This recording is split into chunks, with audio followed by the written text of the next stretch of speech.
नमस्कार। आज हम करते हैं कक्षा 12 का मौर्य प्रशासन। देखिए, पहले हमने मौर्य शासकों के बारे में जानकारी ली थी। आज हम मौर्य प्रशासनिक व्यवस्था के बारे में जानकारी प्राप्त करेंगे। देखिए, मौर्य प्रशासन के बारे में जानकारी है वो मेगस्थनीज की पुस्तक है इंडिका, और कौटिल्य की रचना है अर्थशास्त्र, और साथ ही साथ तात्कालिक जो अभिलेख हैं उन अभिलेखों से हमें मौर्य प्रशासन की जानकारी मिलती है। तो मौर्य प्रशासन की जानकारी के हमारे पास स्रोत हैं मेगस्थनीज की पुस्तक इंडिका, कौटिल्य का अर्थशास्त्र और तात्कालिक अभिलेख। देखिए, मौर्य प्रशासन की स्थापना के साथ ही भारत में पहली बार, ठीक है, भारत में पहली बार राजनीतिक एकता देखने को मिलती है, ठीक है, और साथ ही साथ सत्ता का जो केंद्रीकरण है वो प्रथम बार देखने को मिलता है, ठीक है। प्रशासनिक अधिकारियों और कर्मचारियों की जो नियुक्ति है वो राजा स्वयं किया करता था। राजा अधिकारियों कर्मचारियों की नियुक्ति उनकी वंश, उनकी योग्यता आदि की भली भांति परीक्षा लेकर किया करता था, और राजा अधिकारियों की नियुक्ति के लिए जिस परीक्षा का सहारा लिया करता था वो परीक्षा उपधा परीक्षण कहलाती थी, ठीक है। हमसे पूछा जाए उपधा परीक्षण क्या था, तो राजा द्वारा कर्मचारियों अधिकारियों की नियुक्ति के लिए जिस परीक्षा को लिया जाता था, जिस परीक्षा का आयोजन किया जाता था वो उपधा परीक्षण कहलाती थी। इसके द्वारा उन अधिकारियों की योग्यता, चरित्र आदि का पता लगाया जाता था, ठीक है। अब देखते हैं मौर्य प्रशासन का ढांचा किस प्रकार का था, ठीक है। तो मौर्य प्रशासन के ढांचे को देखने के लिए हमें सबसे पहले केंद्रीय प्रशासन देखना पड़ता है। कौन सा? केंद्रीय प्रशासन। देखिए, केंद्रीय प्रशासन का मुख्य बिंदु कौन था? राजा स्वयं था, ठीक है। तो मौर्य प्रशासन का केंद्र बिंदु राजा स्वयं था। जो नीति निर्धारण संबंधी कार्य थे वो राजा स्वयं किया करता था, ठीक है। यानी नीति निर्धारण संबंधी संपूर्ण कार्य राजा किया करता थे। जो व्यवस्थापिका है, इसके अलावा कार्यपालिका है तथा न्यायपालिका है, इन सब से संबंधित जो निर्णय हैं वो किसके थे? राजा के स्वयं के थे। इस प्रकार केंद्र बिंदु में कौन था? राजा था। नेक्स्ट देखते हैं मंत्री परिषद। राजा को परामर्श देने के लिए अधिकारियों की जो परिषद हुआ करती थी वो मंत्री परिषद कहलाती थी, ठीक है।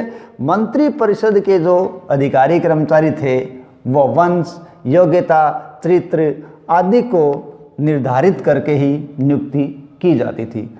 लेकिन राजा केवल परामर्श लेता था। अंतिम जो निर्णय है वो राजा का स्वयं का हुआ करता था, ठीक है। यानी राजा केवल परामर्श लेता था, लेकिन अंतिम निर्णय किसका होता था? राजा का स्वयं का होता था। दूसरी जो स्थिति थी वो है मंत्रिण या परिषा। देखिए, हम जो पाठ पढ़ रहे हैं, जो बात कर रहे हैं वो 12वीं क्लास के सिलेबस के अनुसार या स्तर की कर रहे हैं, ठीक है। मंत्रिण या परिषा। दूसरा जो 3, 4 या 5 सदस्यों का एक दल होता था, या 3, 4 या 5 सदस्य वाला जो एक मंत्री परिषद हुआ करता था उसको मंत्रिण या परिषा कहा जाता था। ये आंतरिक मामलों के अंदर, ठीक है, आंतरिक मामलों के अंदर राजा को परामर्श दिया करता था, और एक प्रकार से ये आंतरिक परिषद के रूप में भी जाना जाने वाला परिषद था, मंत्रिण या परिषा। नेक्स्ट देखते हैं अधिकारी। यानी मौर्य प्रशासन के अंदर और कौन कौन से अधिकारी थे। मौर्य प्रशासन के अंदर मंत्री परिषद, परिषा आदि के बाद में शीर्ष राज्य अधिकारियों के बारे में जानकारी मिलती है। जो शीर्ष राज्य अधिकारी थे उनके विभागों को तीर्थ कहा जाता था और उनकी संख्या क्या थी? 18 थी। ठीक है, महत्वपूर्ण विभाग क्या थे? 18, जो क्या कहलाते थे? तीर्थ। ये जो विभाग थे वो केंद्रीय विभाग है, उन विभागों से संबंधित हुआ करते थे, या केंद्रीय विभागों के कार्यों को देखने के लिए 18 लोगों का मुख्य दल था, या 18 राज्य अधिकारी होते थे जो शीर्ष राज्य अधिकारी थे और इनके विभाग को तीर्थ कहा जाता था। अब इनके अंदर कौन कौन से अधिकारी हुआ करते थे? इनमें थे कोषाध्यक्ष।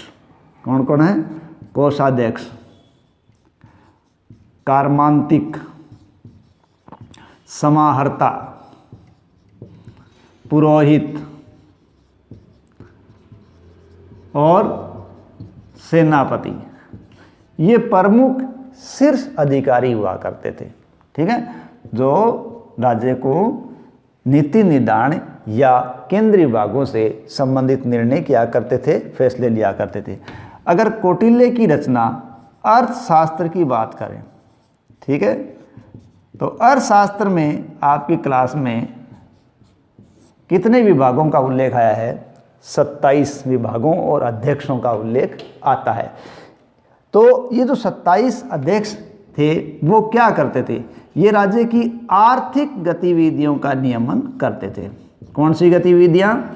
आर्थिक गतिविधियों का नियमन करने का कार्य इन 27 विभागाध्यक्षों का हुआ करता था। वे करते क्या थे? ये विभागाध्यक्ष क्या थे? ये कृषि, व्यापार, वाणिज्य, बाट, माप, कताई, बुनाई, खान, वनों आदि से संबंधित देखभाल और नियमन का कार्य किया करते थे। देखिए, नगर जो प्रशासन था, ठीक है, नगर प्रशासन है, उसका जो अध्यक्ष था, नगर प्रशासन का अध्यक्ष कहलाता था नागरिक। क्या कहते थे? नगर प्रशासन का अध्यक्ष नागरिक कहलाता था। और जो गोप है, स्थानीय है, ये क्या करते थे? वो नागरिक की सहायता करने वाले कर्मचारी हुआ करते थे। कौन? गोप और स्थानिक। किसके सहायता करते थे? ये नागरिक की सहायता करते थे। नेक्स्ट हम इसमें देखते हैं नगर प्रबंध। मौर्य प्रशासन में नगर प्रबंध के बारे में भी हमें सूचना मिलती है मेगस्थनीज की पुस्तक इंडिका से। इंडिका से पता चलता है नगर प्रबंध करने के लिए 30 सदस्यों का एक दल था और 30 सदस्यों का ये दल 6 समितियों में बंटा हुआ था और प्रत्येक समिति में 5-5 सदस्य हुआ करते थे जो अपने से संबंधित कार्य देखते थे।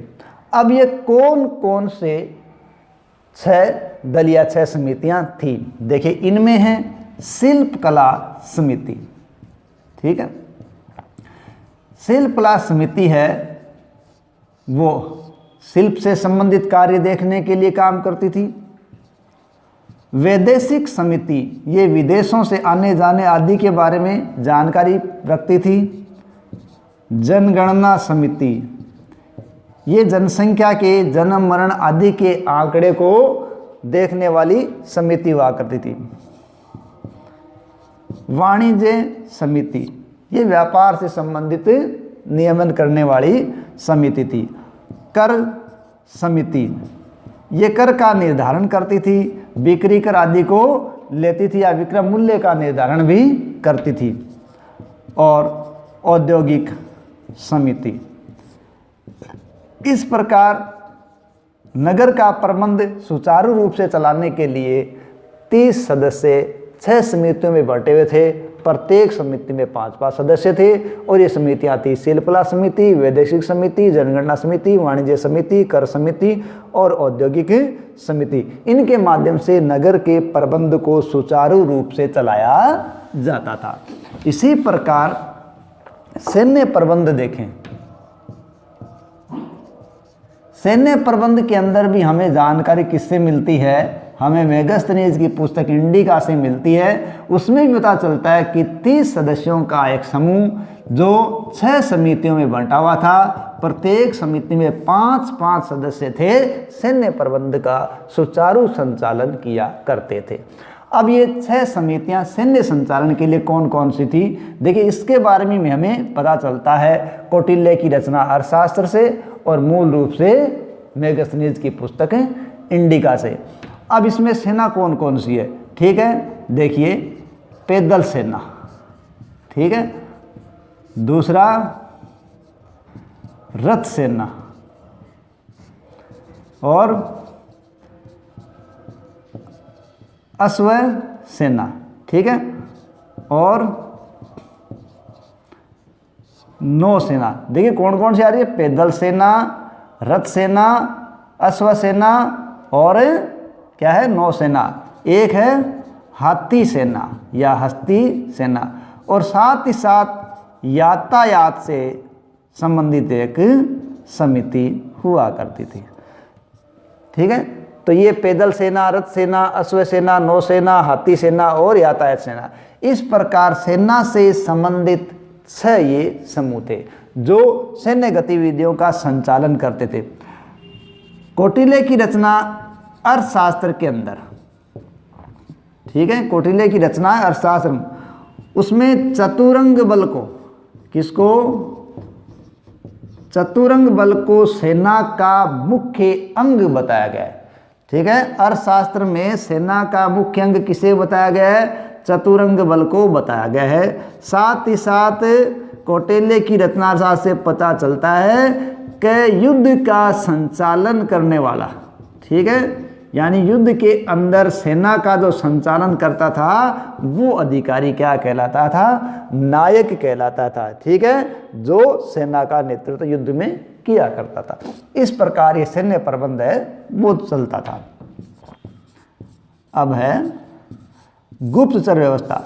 देखिए मौर्य प्रशासन में न केवल प्रशासनिक ढांचे को सुदृढ़ता प्रदान की गई, उसको विस्तृत रूप दिया गया, ढंग से उसे लागू किया गया, बल्कि साथ ही साथ गुप्तचर व्यवस्था का भी एक जाल बिठाया गया था।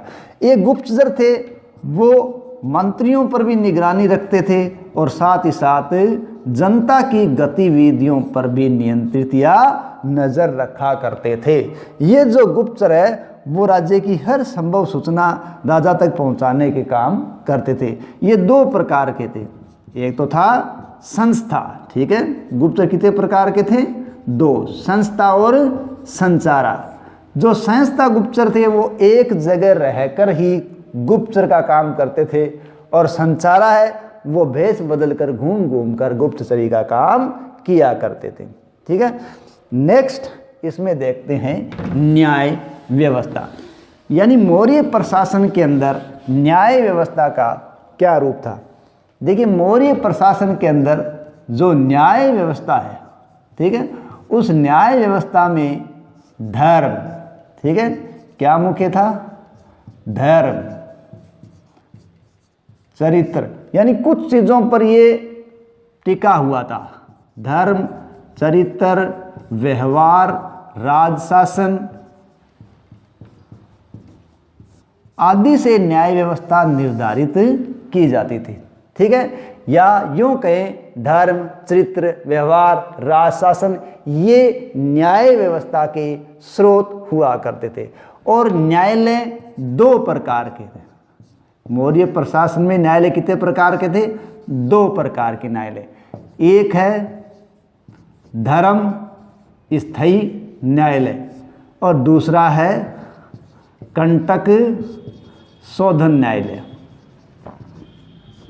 जो धर्म स्थायी न्यायालय थे उन न्यायालयों को दीवानी न्यायालय भी कहते थे, क्योंकि यहाँ दीवानी मामलों को निपटाया जाता था। जबकि कंटक शोधन न्यायालय हैं वो फौजदारी मामलों से यानी लड़ाई झगड़ों से संबंधित विवाद को निपटाने के न्यायालय हुआ करते थे, ठीक है। अब जो न्याय है वो करने वाले अधिकारी कौन थे?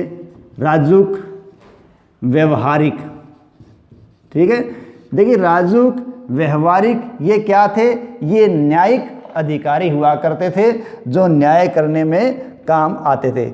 इसके अलावा जो संग्रहण, ठीक है, द्रोणमुख, स्थानीय और जनपद, प्रत्येक स्तर पर न्यायालय थे। ठीक है, संग्रहण स्तर के, द्रोणमुख स्तर के, स्थानीय स्तर के, जनपद स्तर के न्यायालय हुआ करते थे। और दंड व्यवस्था क्या थी? दंड व्यवस्था कठोर थी। हालांकि अलग अलग स्तर पर न्याय करने के लिए अलग अलग अधिकारी थे, लेकिन फिर भी अंतिम निर्णय करने वाला कौन था? राजा सर्वोच्च न्याय अधिकारी था। ठीक है, यानी सर्वोच्च न्यायाधिकारी या न्यायाधीश कौन था? राजा खुद सर्वोच्च अधिकारी था। नेक्स्ट हम देखते हैं राजस्व प्रशासन। ठीक है, राजस्व प्रशासन में क्या कुछ था?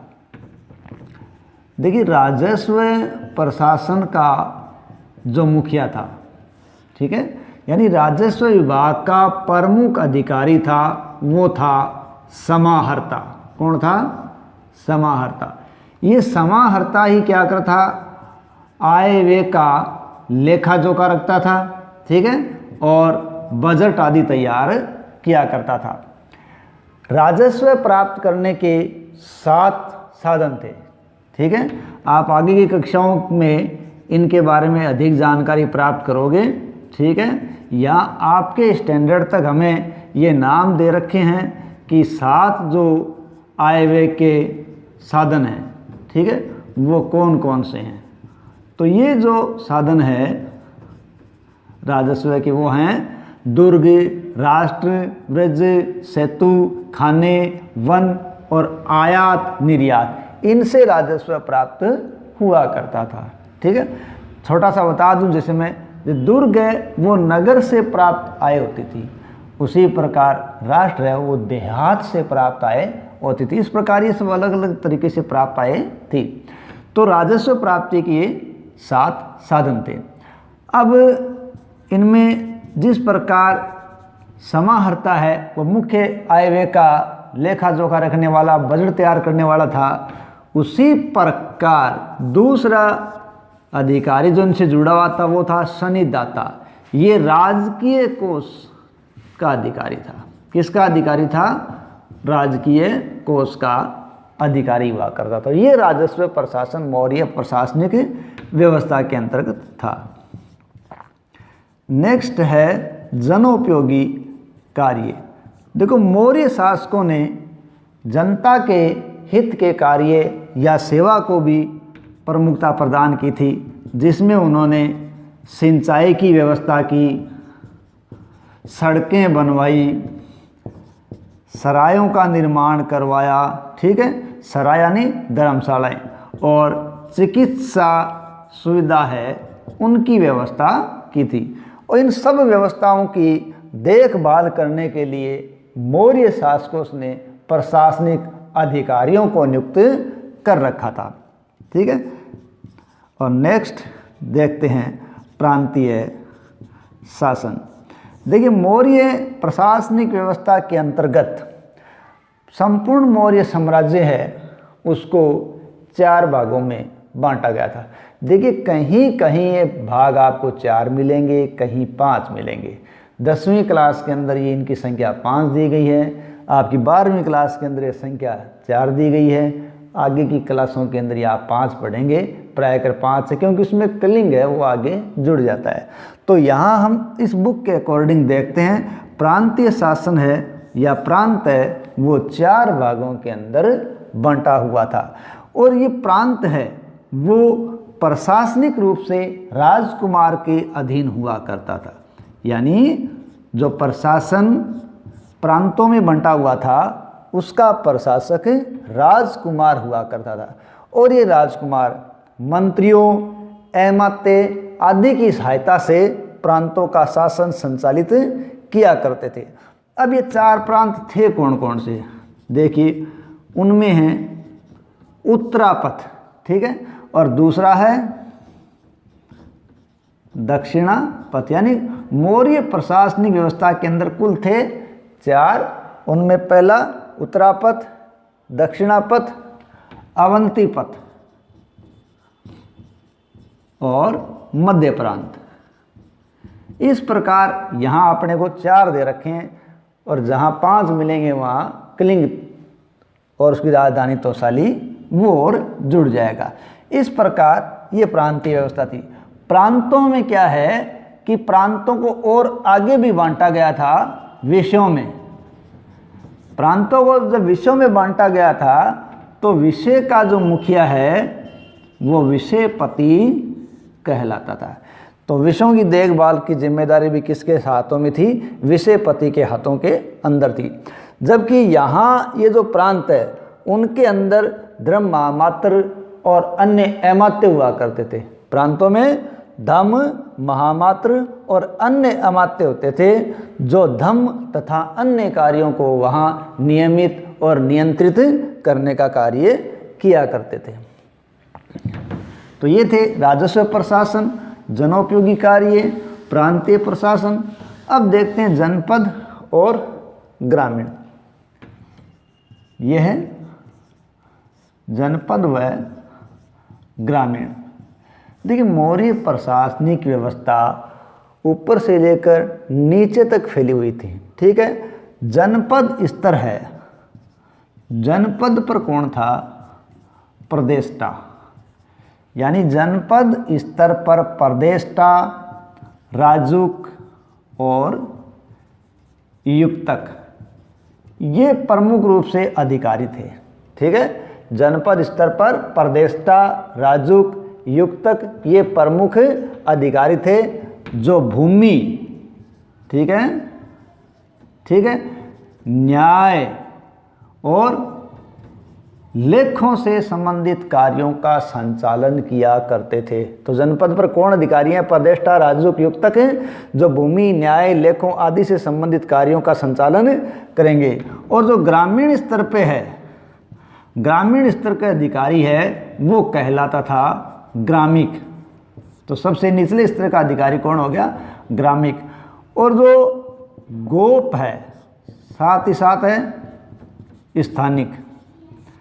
गोप तथा स्थानिक है वो जनपद और गांव के बीच के अधिकारी हुआ करते थे। तो जनपद और गांव के मध्य में जो मध्यस्थता का कार्य करने वाले अधिकारी थे वो थे गोप तथा स्थानिक। इस प्रकार हम देखें कि पूरे ग्राम स्तर तक ये प्रशासनिक व्यवस्था फैली हुई थी। कुल मिला के हम कह सकते हैं मौर्य शासनिक व्यवस्था के अंदर प्रशासन केंद्रीकृत राज व्यवस्था के अंदर बंटा हुआ था। इतना व्यवस्थित राजतंत्र था, लेकिन इतना कुछ होने के बावजूद भी यहाँ एक जो कमी नजर आती है वो है कि जनता का प्रतिनिधित्व करने वाली कोई भी संस्था यहाँ नहीं थी, या यूँ कहें कि जनमत का प्रतिनिधित्व करने वाली संस्था नगण्य थी। और गुप्तचर व्यवस्था जिसका जाल फैला हुआ था, उन्होंने क्या कर रखा था कि सार्वजनिक और व्यक्तिगत मामलों में हस्तक्षेप कर रखा था। इसलिए जनता के हम प्रतिनिधित्व की बात नहीं कर सकते। और नौकरशाही है उसको विस्तृत अधिकार प्रदान थे जिनका वो इस्तेमाल करके जनता और सार्वजनिक कार्यों के अंदर हस्तक्षेप किया करते थे। धन्यवाद।